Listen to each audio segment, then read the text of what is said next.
Have you checked the tomato prices at the grocery store lately? In a lot of places, they're up like 40% compared to a few years ago. So you got your own tomato plants growing right in your backyard, and then summer hits. And all of a sudden, these beautiful little flowers just start falling off. That's not just frustrating, that feels personal. Today, we're going to talk about exactly why that happens, and more importantly, what you can actually do about it this week to get your plants producing again, even in 90-degree plus heat. And don't worry, we're keeping it simple. No complicated science, no expensive fixes, just real practical stuff that works. Here's the first thing I want you to know. If your tomato plant looks green and healthy, but is not setting any fruit, you're not alone. Now, this is one of the most searched tomato problems every single summer. Gardeners everywhere are staring at their plants, going, "What's wrong with you?" And the plant is just sitting there perfectly fine, completely unbothered. So, what actually is going on then? Tomatoes can handle heat pretty well as a plant, but here's the thing: pollination is a lot more sensitive than the plant itself. When daytime temperatures push up into the 90s, and especially when the nights stay warm too, a few things start to go wrong inside those little flowers. The pollen stops being viable. Basically, it just doesn't want to work anymore. The flowers drop off before they ever get a chance to turn into fruit, and the plant shifts its energy towards just surviving rather than reproducing. Think of it this way: the plant isn't sick, it's not dying, it's just basically saying, "Hey, it's way too hot out to be having babies right now. Maybe later."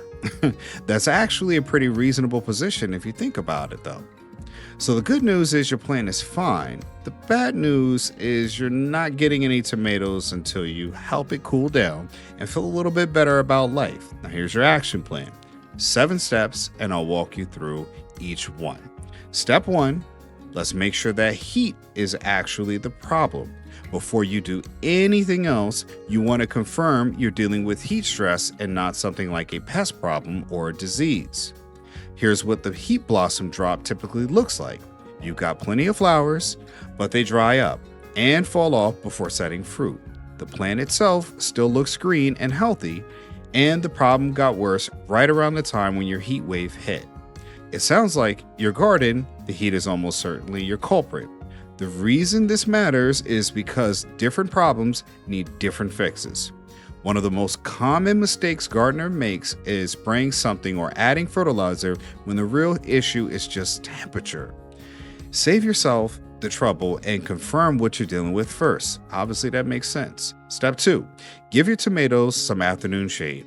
It's the single biggest quick win you can do right now when temperatures are pushing into the 90s and above. Your tomato flowers are basically trying to survive in conditions that are just a little too brutal for pollen to do its job. A simple fix is to use a shade cloth, which we talked about before, something like in the 30 to 40% range block of some of that intense afternoon sun. If you don't have a shade cloth, even a better bed sheet or a roll cover draped over the plants temporarily can help.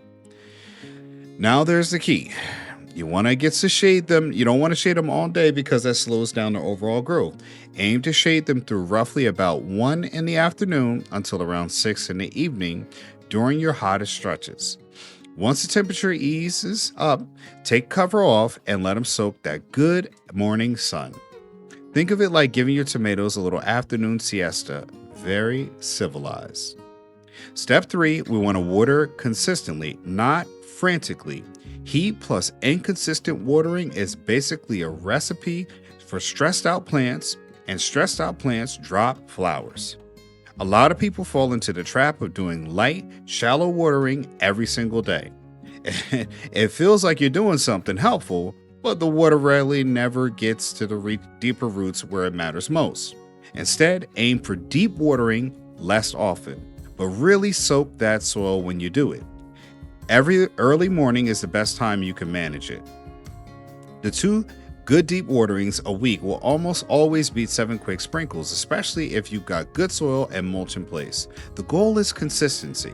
Roots that get steady moisture handle heat stress way better than roots that are bouncing between soaking, wet, and bone dry.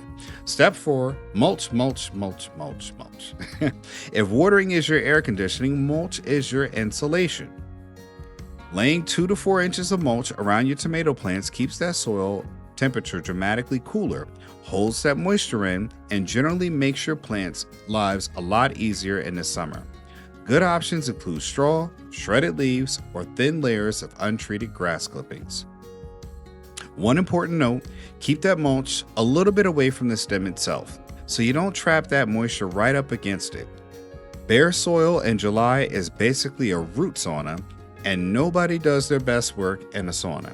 If you can only mulch some of your plants, start with the most productive ones first. Now we're going to go to step 5. Prune and fertilize smart.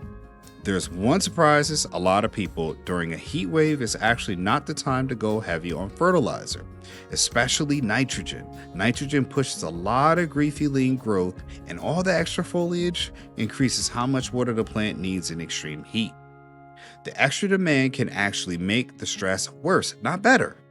Light pruning for airflow is fine, just don't go overboard and strip the plant down. The goal is to help the air move through, not shock the plant, especially during a heat wave. Now, your main job is consistent watering and good mulch. You want to feed lightly and wait until the temperatures settle back down to really push that growth again. Step 6, you want to help pollination along in the morning time. Here's where you get a little bit to feel like a bee. Pollination works best earlier in the day when it's cooler and less wind. So a couple of mornings a week during your heat waves, go out and gently tap your flower clusters to help shake the pollen loose.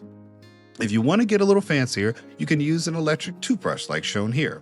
Press the handle against the flower stem for a second or two. The vibration mimics what a bumblebee does naturally and helps move that pollen around. Just don't try to do this at noon when it's blazing hot. By then, the pollen is already done for the day. Think like happy hour. There's a window, and then the window closes. Step 7, plan smarter for the next season when the heat-tolerant varieties. This one won't fix things immediately, but it's worth knowing for the future. Some tomato varieties are just bred to handle the heat better than others. Look for anything labeled heat set or heat tolerant on the seed packet and plant tag. In general, cherry tomatoes and paste types tend to handle extreme heat better than large beefsteak varieties. So if you live somewhere with long, brutal summers, it might be worth keeping your favorite big slicer, but adding a heat-tolerant cherry tomato as a backup. A little garden insurance never hurt anybody. Now let's do the quick reality check on cost and effort, because I know not everyone has limited time or money.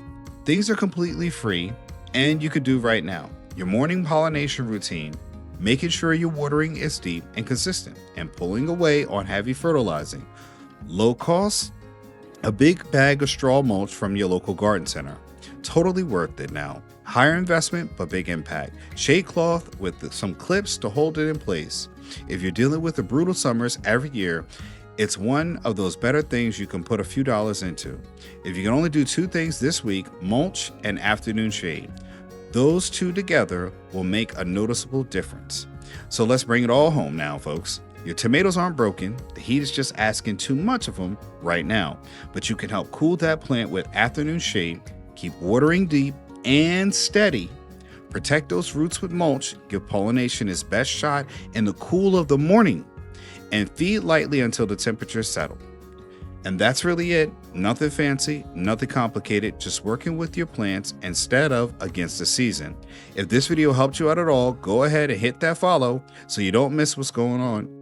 Next, we'll get into summer gardening problem solvers on the way here at Ancestry Lands, and I want to hear from you in the comments. You know that. What's your hottest stretch right now? Are you dealing with the 90s pushing in triple digits? Or are you basically gardening on the surface of the sun?